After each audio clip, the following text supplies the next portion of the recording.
वालेकुम सलाम जी। जी जनाब। ठीक एक मिनट सर बाहर आओ एक बार ना जनाब खैर ही है ऐसा सर जनाब को एक शेर सुनना है शेर सुना नहीं सर मजाल है साडी जनाब जनाब दी ज़ियारत हो गई है तो वड्डी और केड़ी चीज है ਅਸੀਂ ਵੇਖ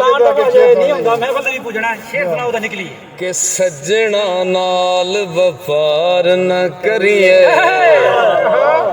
नहीं ते फिर इजहार न करिए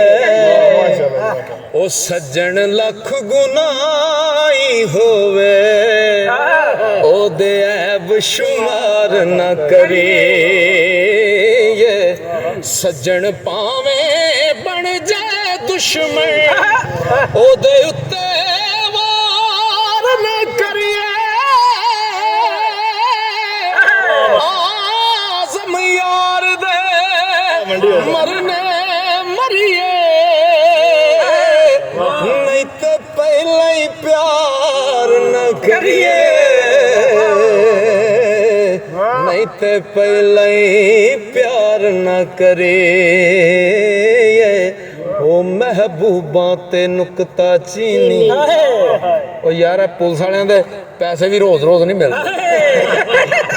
ये लोगों को लेंदे ने अज मैनू मिल गए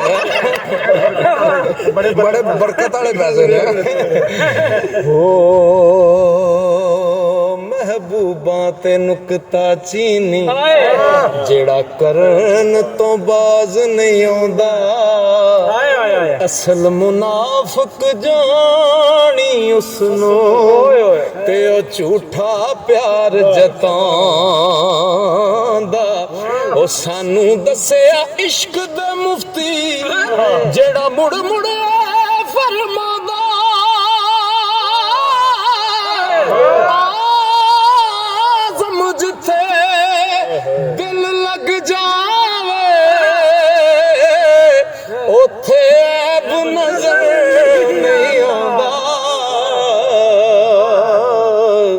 ओथे ऐब नजर नहीं आंदा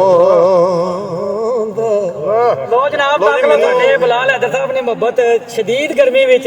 पुलिस वाले ने भी मोहब्बत ताकलो ਤੇ ਇਹਨਾਂ ਨੇ ਵੀ ਪਸੀਨਾ ਚੋਰਿਆ हैं जी इश्क है अल्लाह सलामत रखे अल्लाह पाक ਤੁਹਾਨੂੰ ਖੁਸ਼ ਰੱਖੇ ਇਸ ਤਰ੍ਹਾਂ ਹੀ ਧੁੱਪ ਦੇ ਵਿੱਚ ਤੁਸੀਂ ਸਾਡੇ ਮੁਹਾਫਿਜ਼ ਹੋ ਔਰ ਧੁੱਪ ਵਿੱਚ ਡਿਊਟੀ ਕਰਦੇ ਹੋ अल्लाह पाक इस ड्यूटी ਨੂੰ ਵੀ ਕਬੂਲ फरमाए।